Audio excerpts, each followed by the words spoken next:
Япон Джон Уиг ямархуу байхлаар өмнө харсан бол энэ удаа Солонгос Джон Уиг. Харьцангуй Аз хөрсөндөө буулгасан алдарт ах Сужисо болон нэр бүхий бидний үзэг туртай маш олон жүжигчид хамтран тоглосон Merciful Non цувралыг Netflix сайхан цацсан. Нэг суулдараа л үзэж дуусгасан хүмүүс зөндөө байгаа бах. Энд мэдээж спойлдон уг кинон гинт бүлэглээс хэдийн зодог тайлсан намгийж үнгэх хүн өшөө авахаар буцаж ирэх талаар өгүүлэх бөгөөд энэ талбарын нарийн ширэнлүү тэмжгүй орохгүй цэвэр акшн явсаар агаал дуустдаг цус хөөргсөн цуврал байгаа. Ийхүү бичлэгээ эхлэхээс өмнө энэхүү удаагийн бичлэгтэй маань технологи гейминг бараа хамгийн өргөн сонголтоор худалдаалдаг IT Store хамтран ажиллаж байна. Яг одоо компьютер гаруй зухаалаг цаг гээд дэлгэсэнд харагдаж буй бүхэл бараанууд хямдрал урамшуултын хамгийн доод үнээр IT Store дээр худалдаалагдаж байна.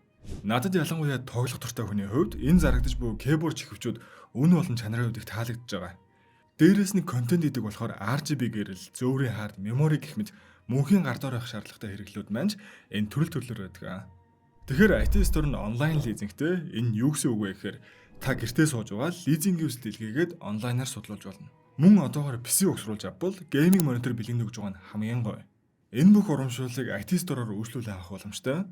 IT Store хаяг байршил холбогдох дугаар сошиал хаягуудыг дур description дээр оруулж өглөө. Ингээ бүгдээрээ бичлэг рүү орцгоё.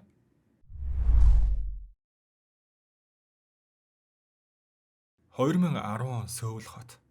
Нэгэн ах トゥ хоёрын яриагаар кино маань эхэлнэ. Энэ удаагийн ажлыг амжилтаа дуусгахаар том ах чамайг бүлэгтээ авнаа гэсэн. Ахыг нь нам Кижүн гэх бол дүүг нь нам Гизок гэдэг. Ийхүү үзэгдэл үргэлжлэн Япон Солонгосын хоёр маф хоорондын шилдэг тулаанчтай тулдуулж буй нэ. Энэ Япон нөхөр бүр дийлдэхгүй. Харин энэ үеэр Кижүн ах ирэх бөгөөд түүнийг одоо ирсэн болохоор бүгд л айхаа айдсгүй итгэл төгс байгаа харагдана. Түүний аура, каризма ярихан байхгүй. Саяхан л идэж уугаад байсан Терминатор аятай Япон гарыг ядах юмгоор унгачж байгаа. Хамгийн зодсон одоо үлснэ ч дуусгана.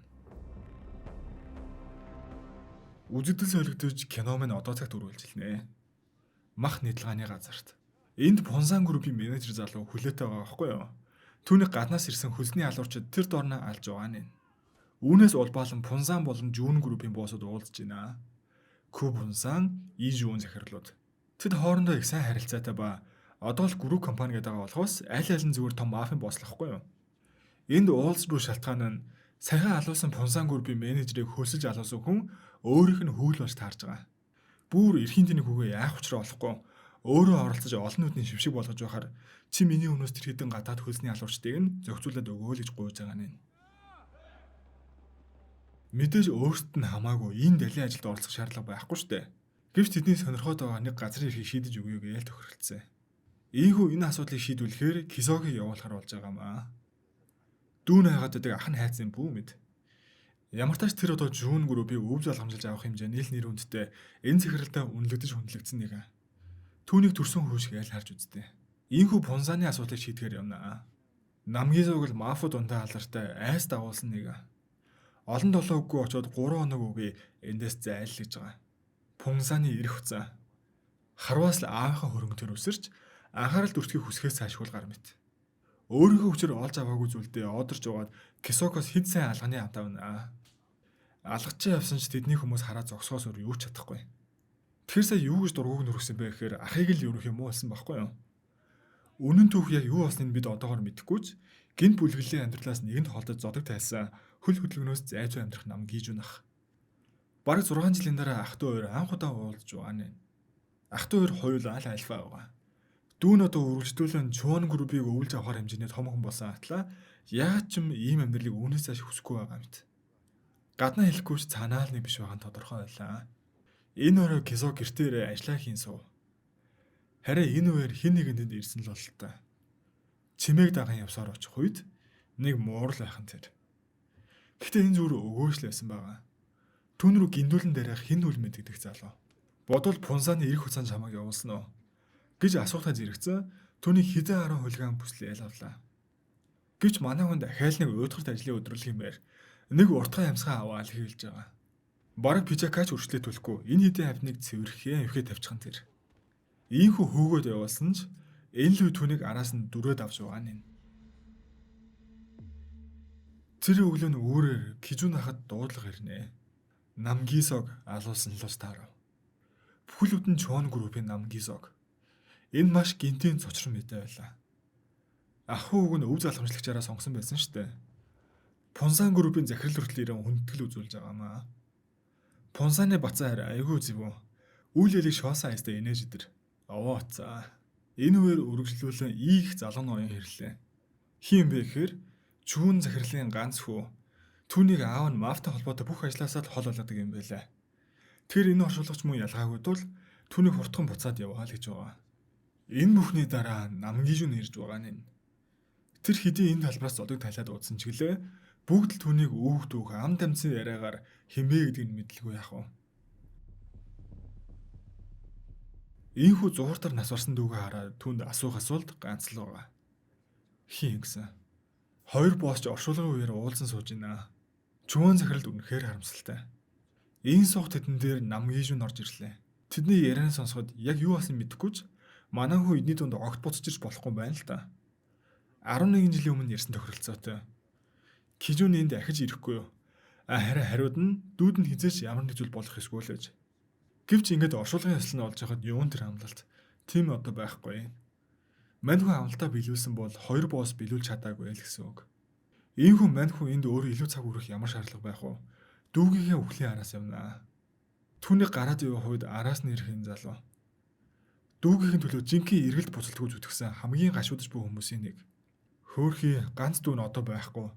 Гэрт нь ирээд харахад дүү нь гинт бүлэглэлийн амьдралаас ерөнхийдөө салахыг хүсч байсан л гэлтэй. Ахта төрсөн өдрөөр нь явуулахаар бэлдэж байсан бэлгэн байхыг хараад их хэцүү. Ингээд цагдаагийн газар ирсэн. Мань хүн хэрэг дээр нь ажиллаж байгаа цагдаа эвтэйхэн айлгаал ороод ирж байгаа. Дүүгийнх нь хэрэгээр баригдаж үлдсэн ганц ижигтэй. Гэхдээ ойлгохтой юу ч ярихгүй байсан болохоор манай хүн ч нэх олон янзлахыг хүссэнгөө. Бүх хамсаатныг ч нь олоод яс махтанд харьцахад ирэх биш хариулт нь олдох байлгүй дайл гэж байгаа мэт. Түүний төрсөндөө болох тийм ч хэцүү байсангүй. Энэ писийн сууж байх бөгөөд дүүг нь олоод ирэх яг тэр мөчөд писийг гаднаас нь төгжээд баагаан хөлгөөнүүд ороод ирж байгаа нь. Тэднийхэр бол манайхаа өрхөнд нь өөрөө гүгээд ороод ирсэн байх уу? Үгүй. Та нар л харин надтай энэ төвжигдсэн байна. Шоолж энийх нь тийм ч удаан үргэлжилсэнгөө. Хөл гарын хуглаа жинхэнэ утгаараа ясын санжаад эхлэхэд гаднаасаа төгжүүлсэн хэд чинь бүгд л өмдөндөө шээлгүй байх уу? Дүрс солигдоход анх юу басан талаар гарах бөгөөд яг үндэ энэ бацаанууд угаасаа Кисогийг яаж чадаагүй сүлээ авчаал зогцсон байгаа. Харин тэднээс гадна өөр хүн байсан болж таарна. Тэр хүн л энэ бүх зангилыг тайлах юм. Чуун захирал гашуудсан хэвээр л. Түн дээр Кимгийн хүн ирэх бөгөөд энэ хүн айлч мафт хариалагддгөө хөлсний ажил хийдэг мэрэгчлэн юм шиг байгаа. Ямар ч захиралгаа түүнээс хин Кисогийг алсан байж болох талаар олохыг даалгав. Энэ хэргийг хууль хүчний байгууллагын ч их нухастай авч үзэж байгаа харагдана. Сөөвлийг 2 хуваа захирдаг Чүүн болон Пунсан мафийн цагтаа уугах ганц том боостой байж л дээ. Гэхдээ түүний хүү учир битүүлгээр өгсний дараа тэр галзуурч улмаар түүнийг баруун зүүн гар нь устгахаа зур аргагүй болсон гэдэг. Тэгэхээр энэ удаагийн хэрэгч ийм үр дүнд хүрэх боломжтой. Энэ хүмүүс донд харин манай Чүүн захирлын хүү байгаа нь их хачирхалтай. Аавын ажилд ойртох зөвшөөрлгүй тэр хууль хүчний ажил хийдэг болсон юм байлаа. Нэг бодлын хэцүү. Аав нь ажилдаа оролцуулдаггүй. Энэ болохоор мафиас гаралтай хүнгээ бас л их үл хүндлэгдэнэ. Энэ үеэр манай хүн с ิจ гтэнтэй холбогдох хүмүүсийн ясыг санджаа хийцэн. Өнөөх нь одоо дугуй суугаад иж болохгүй гэдгийг ойлгосон. Оршуулгын газар гэдэг нууц аппликейшн байд юм байна л да.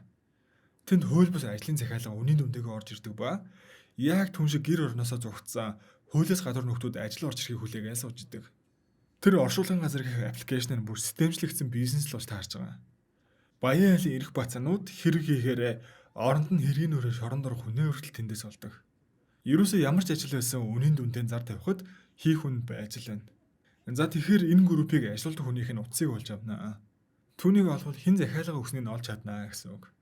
Энэ клиник их газар байх бөгөөд гаднаасаа их сайхан шилэн хаалгамаалга гоё офис л байгаа.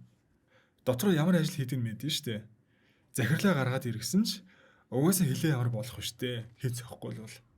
За тэгэхээр инклийн захирал гэж энэ залуу хүлээж байгаа болохоор хурдан ирээг л таслав. За жижи. Намгийжүн гэдгийг сонсоо компани дээр цуглуулж чадах хүмүүсээ бүгдийн зөвлөл. Кижүндийн хүлээгээ суух оронд бас гитээ дэж мэрцээ. Пойлдинж бодсон юм уу хайсаа. За ингээ орж ирээд өвлөг дээрээс өхрөөд хамаг байдлаа хэлээ гуйсан ч одоо ямар аврал яах вэ? Хичнээн ажил нэр хүндээ алдаг байсан ч хамаагүй Ажлын захиалга хин өгснгийг хэлэхээс л аргагүй. Энгийн эцэст нь ажил захиалсан хүн бол Пунсан группийн хүү болохыг олж мэдсэн. Энэ үеэр Чуан захирлж тэр үннийг аль хэдийн мэдсэн байлаа. Ийхүү Пунсан захирлыг дуудаж уулзахаас өөр яах вэ? Тэд ан нөхөр болж архи хуваад суусан үе хэдийгээс билээ дээ. Тэдний хамт тогтоосон журам нь хинэн ч хинийгээ өдөж төрөхрөхгүй байх. Хэрвээ асуудал үүсвэл яг түүнтэй нь энэ тэнцвүүс хариу барьнаа гэж заасан байдаг. Нүдийг нүдээр, шүдийг шүдээр. Пунсан захирлын хүүч байсан бай энэ журманд хараалагдгал болно. Түүний хүү аппликейшнээр хүмүүс хөлслөн Кисогийг алсан. Гэхдээ хичнээн энэ журам байлаач хүүхдээ алдах тариад бол хинж дүнмэд авахгүй штэ. Пунсан захирлж ялгаагүй. Хүүхдийнхээ амийн үг чадахгүй болохоор энэ хоёр том мафийн хооронд дайн болох магадaltaй айлуулаад байгаа. Гэхдээ энэ хоёр уучраа болгож яах вэ? Тэнд нэг асаалтай танк энэ үнийг мэдсэн яваад байгаа штэ. Кижүн одоо яах вэ санаа зовоох яг энэ үеэр мань хүн ороод ирэх нь тэр. Хоёр босс Кижүний нүдрүү сайн ажлыг харж чадахгүй. Ямар том боссын хүү байх нь хамаагүй дөрөв ёсоор нүдийг нүдээр, шүдийг шүдээр. Та нар дүрмээд авахгүй бол би таны хүүг олоод өөрөө зохицуулчихъя. Ах нар оролцохгүй суужийг айл гараад яв. Иш чаваас. Пунсан захирал одоо өмхөлцөх нь хаарна штт. Тэр мөнгө төгрөг ирэх мэдл хамаагүй. Яаж игээл Чуан группээс энэ хэргийг эвтэйхэн өнгөрүүлэх талааргүй байна. Гэхдээ Чуан групп нүдэн ханаад өнгөрөхөр болсон ч намгийж нь харин болох болов. Буцаж ирээд юу хийснэ ч ойлгохгүй хүүгээ учиргүй зөхөж гарав. Яагаад зодуулаад байгаагаа ч ойлгохгүй. Энэ нэг тэнэг хүүгээ хааш нь яаж намгийжнээс номоор юм бэ? Үүнээс хойш амьсгал авах гарахтаа хүртэл ааваасаа асуулгана. Энэ үеэр Кижүн хуучны ахтайгаа уулзж байна. Бас л гинт бүлгэлд байх үеийнх нь хойр авах байхгүй юу? Одоо яг түүнтэй л адил энэ талбараас холдоод энгийн амьдрах болсон. Түүнээс өөрийнхөө хуучны хэрэгэлдэг байсан цохиурыг авахар ирсэн байгаа нь л энэ. Чуан группийн захирлыг яах учраа олохгүй л байсаар. Хэдий өв залхамжлах байсан хүнийг нь Пунсаны эрэг бацаа алсан гэдгийг мэдсэн ч яг дайн хийхгүйгээ шийдэж чадахгүй л байгаа. За тэгээд Чуанаас тусламж ирэх үг нь тодорхойгүй. Өөртөө л хайнаа. Яг нөгөө аппликейшнаар хүн олуулах зар тавьж байгаа. Хайхан бол ойлгомжтой. Пунсан захирлын эрэх үг Куж юм уу? Түүнийг сөүл даяар л хайж эхэлж байгаа нэ. Ингээ утсанчгүй түүнийг олов. Тэгэхээр одоо Кижүн очоод дүүгийн хариуг авах л үлдсэн. Пунсан захирал үе үе мундаг хөлсний алуурчдтай уулзаа явах хэдий ч намгийжүн гэдгийг сонсоод таг. Нуугаад байх чимгүй айж гэнэ гэдгээ шууд л хэлж байгаа. Түүний оваалсан зохицнууд дээр л тэдний одоогийн амжилт болсон штэ. Түүнийг хэр хүн алсныг энэ талбарын хүмүүс бүгд л мэднэ. Тэгэхээр ямар ч тач ихлээр хүүгээ хаанигтай нуугал хэрэгтэй. Мөн үүний зэрэгцээ Кисогийн үхлийн талаар өөртөө ч гэсэн нэм судалгаар болно. Кисог шиг хүнийг зүгээр нэг хідэн бацаанууд алсан хэр угаасаа л сэжигтэй. Ингээ Пунсаны менежер эрэх хуцааныг нууц руу авч явахаар ирсэн байгаа нэ. Даанч өнөөх нь үг сонсохгүй айгүй хэцүү. Намгийжүн ганцаараа л үстэй зүр алгачаа штэ л гэсээр. Энэ үеэр мань хүн аль хэдийн олон ирсэн байлгүй байх вэ? Чирээ чамаагүй явах гэж байсан бол одоо оройтсон. Тэр аль хэдийн ороо ирсэн байх нь тэр. Хідүүлээ дайраач нэмэр байхгүй мэт. Ингээ бүр юу юуг л ирээ багалзууртад авлаа. Энэ үеэр Пунсаны овооны том гарын тэдэн зогтох боломж гаргаж өгдөг. Хөөхөн цаг авсан ч ердөө хэсэг хугацаа хожиж өгсөн л төдий. Жинхэнэ баларх шахаад маниагийн ийхүү нуувчандаа ирсэн. Энэ нь дотроос л онгойлгож өгөхгүй бол гаднаас нь олоорыг орох боломжгүй л газар. Нөгөө талд Энклийн хамаг бичиг баримт юу гэдгийг бүгдийг нь устгаа зүгтах гэжсэн. Мань хүн хүрээд ирвэ. Нэг юм болохоо байхаар л ирж энэ амтныг айлгадаг ажилтаа болсон. Хаашаа зүгснэг нь олоод айл гэдэг. Хэдий новчон дээрж амь ултарсан ч энэ хүүхэд одоо болтол юунаас зогдож чадсанаа ойлгохгүй л байсаар. Харин сая л түүнд намгийжүн гэж хэн болох талаар хэлвэ. Түүний аав тэр том захирлууд тэдний хувьд намгийжүн бол бурхан л гэсэн үг. Чуан болон Пунсан аль алиг нь өнөөдрийн тавцанд ирэх суурийн тавьсан хүн. Тэд анх уу захирлын дор хамтдаа ажилладаг байх үед өрсөлдөгч мафиод их байсан. Пусаны хамгийн том маф тэднийг гиндүүлж ирээд газрын хөрснөөс арчих шахажсэн үеч байдаг юм. Манай хэдийг ямар ч бэлтгэлгүй байхад нь гиндүүлсэн бөгөөд ингээл бүх юм дууслаа гэж бодтол намгийжүн гаш ирсэн. Мань хүн ганцаараа тэр бүх дайсныг аль дуусгасан. Энэ үед тэд нэг зүйлийг ойлгосон бөгөөд эсрэг тал хинж хідүүлээч байсан. Намгийжүн байгаа цагт үргэлж илэрх нэ гэдгээ. Тэр өдрөөс хойш Чуан болон Пунсан нар уу захирлаас их хайр хүндлэл хүрсэн. Түүний хүүгийн орон тэр хоёрын нэг нь энэ мафийг үргэлжлүүлэн үйл халамжлана гэх цуу яриач газар авсан юм. Тэр цуурхал энэ бүх асуудлын эхлэл болсон. Уу захирлын хүү өв соломжийн алдах үеийг хор шаранда Чүвэн Пунсан хоёрыг алга захиалга хүртэл өгч байсан удаатай юм билээ. Хэдий захирлын нь хүчилээ энэ зураас давсан л хэрэг. Үүнээс улбаалan хин нэг л өдөр хүүг нь алж өргөсөн юм. Хин гэдгийг мэдэхгүй ч Чуун Пунсан хоёртой л холбоотой хүн байж таараа. Галзууртлаа ууралсан уу захирал баруун зуун гараа дуудаж байцаагч биш бүр алхтаа ирэл тулсан. Энэ үед үнэхээр уу захирлыг зогсоохгүй бол өөрөөсөө өхөөсрөө аргагүй байдалд хүрсэн тул намгийжүүн л цогцоор уул босгох шаардлагатай болсон юм. Энэ бүхний дараа тэр л уу захирлын хүүг алсан болж таарав. Түүнд өөр сонголт байгаагүй юм шиг байгаа. Хижүүн бүгдийг алсныхаа дараа ирж Чуун захирлаа аварсан. Солонгосын хамгийн том мафийн боссыг унахад намгийжүүнд нэг өдрөл хангалттай байсан юм. Тэр үеэс Чуун Пунсан нар бүгдийг хойроо захирах болсон бөгөөд энэ үйл явдлаас үүдэн инх тайвныг хадгалахын тулд дүрм журам зохиогдсон. Хин нэгний өдөөнд төрхөрсөн бол яг тэр хэмжээний хариугаа төлөх ёстой. Энэ бүхний эхлэл намгийжүүнээс нь тул түүний ахилийн шүрмсийг тасалж ахиж энэ талбар дээр гарч ирэхгүй байхаар тохирцгоосон юм. Бүх зүйлийг босгож өгсөн хүн хэдий ч мөн ялгаагүй энэ бүхний эхлэл. Айлч тал тэр хараалагдах ёсгүй л гэж үзсэн хэрэг.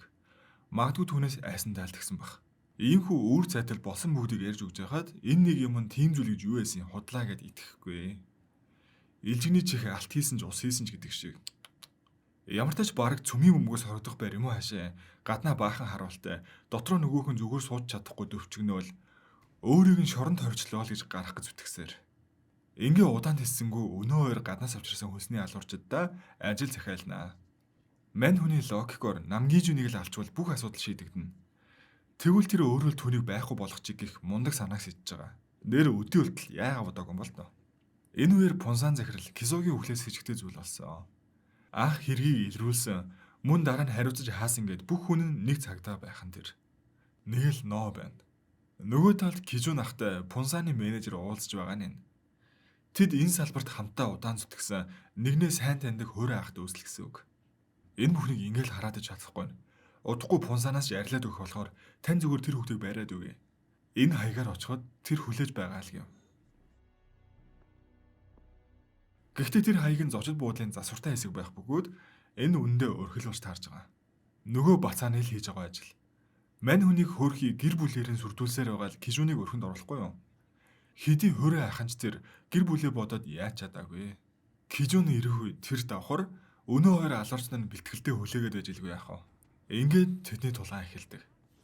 Хэдий хуйлахнаас манай хүнтэй овоо үзэж байгаа. Гэхдээ хичнээн бэлтгэгдсэн гарууд байлаа гэд ялгаа юу ах вэ? Торохгүй л алж орох шүү дээ. Үххийнхээ өмнө энэ одоо бүр юутай таарч байгаа гэж айсан ч нэгэн цугтахаасаа оройтсон. Ажлаа дуусгасан уу гэж асуухаар залгахад утсыг нь Кижүн аав. Удахгүй очих болохоор хүлээж байлгана. Ингээд 11 жилийн өмнөх явдал гарнаа.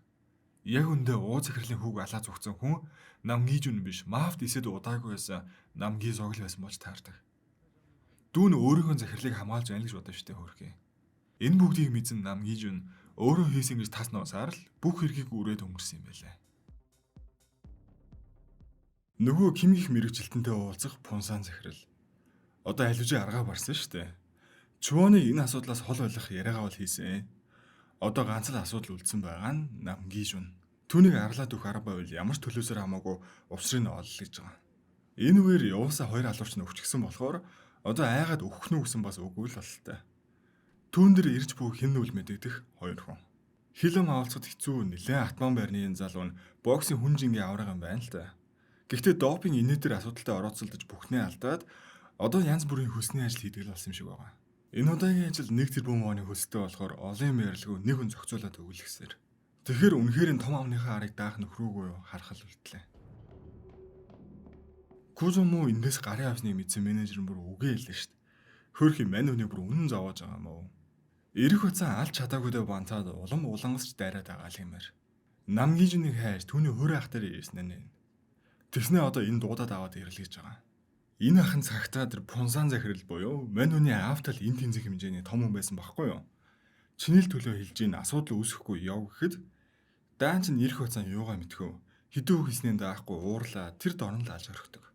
Менежер гоо ирж амсан ч одоо бүр энэ мэд үйлдийг харсаар тэсэхгүй штэ. Ингээ бацаа нар хэсэг уурлахад хүмүүстэйгээ бас барьж аваад мишока хитэл цохид зодсоор байгаа л алчиж байгаа. Ажил хийвэл ингэж л хийдин шүү өдрийгээ бүр заах нэ. Араас нь намгийжин рүү залгаан ах トゥ хойч нь чамаас олж өгсөн шүүлхэн тэр. Жинхэнэ дайн удаж байгаа. Анх уг нь ахтайгаа энэ цөхөрөө авах гэж л уулзсан штэ хөрхий. Энэ үеэр пунсан захирал өнөө цагдааг нь авчруулсан байгаамаа. Кисогийн өвөлтэй холбоотой түүний мэдгүй зүйлс байгаа нэлт. Нөгөө талд хүн энэ тентхийн бүх хүсний алуурчид дуудаж болох бүгдийг цуглуулж байна. Аль хэдийн пунсан группийн захирлуулсан аяттай бүл төсрөөл байгаа. Та бүхэн хожим нь манай компанид ажиллахыг хүсэж байгаа бол өнөөдөр та нарын ажлын арилслал гэсэн үг шүү. Удахгүй нэг зочин ирнэ. Тэрнийг барьж миний өмнө авчир. Авчирсан хүнийг 1 тэрбум воноор шагнана л гин. Намгийж нь ажлаа дуусгахаар ирсэн. Үүдэнд нь олон 10 машин байхыг хараад угаасаа л болгоомжтой. Юу руу орж байна гэдгээ мань хүн мэдхийн дээр мэднэ. Тэгсэн ч түүнд эргэлзэх зүйл байсангүй. Үүдээр нь ороод хаалга хаагаал харж байгаа. Дотор нь пик хүмүүс. Мань хүн айгүй этиктэй. Одоо ч олов зогтмоор байгаа юм байвал зогтоо. Хэрвээ үгүй бол цаг алдаад юу их вэ? Ингээл толгой төрөгөө зодоол эхэлдэг штэ. Офисын байдаг л нэг ажлын өдөр. Энэ хүмүүс нь хідүүлээс зэрэг дараад нэмэргүй. Энэ түүнтэй хамт хөвжигдснээс ялгаагүй. Эхэндээ амьдаар нь авчрыг томроод байсан бол одоо айлгүй яах вэ? Тэр барих марих яах вэ? Зүгээр алаад өгүүлгэн. Энэ дунд түн рүү дарих хүнд хүмүүнжингийн төрөл бүрийн тулааны хүмүүс байгаа. Гэлээгээд кишүүнийг зогсооход хангалттай байсангүй. Күүжин муу одоо жинхэнэ юу хөлөөлч байл гэж бодсон шүү дээ. Саяхан л ажлыг ингэж хийдэг гэж алгадаж малгадаад байсан хүн чинь одоо амаа барилгүй яах вэ? Нөгөө тал цагдаагийн ажилтныг аль хэдийн махан мишиг болгоцсон. Утсан дээр нь хадгалагдсан войсыг сонсоод тэр энэ бүхний зангилааг олж мэддэг. Яалчгүй тэдний мэдээгүй нэг өөр зүйл байсан юм. Кижүн ах нарийнхан коридороор нэгээр нь алж явсаар л эцсийн цэгдэр ирлээ. Ирэх хугацааны цуглуулсан тоо томшгүй олон алуурчдаас одоо ганцхан л үлдсэн.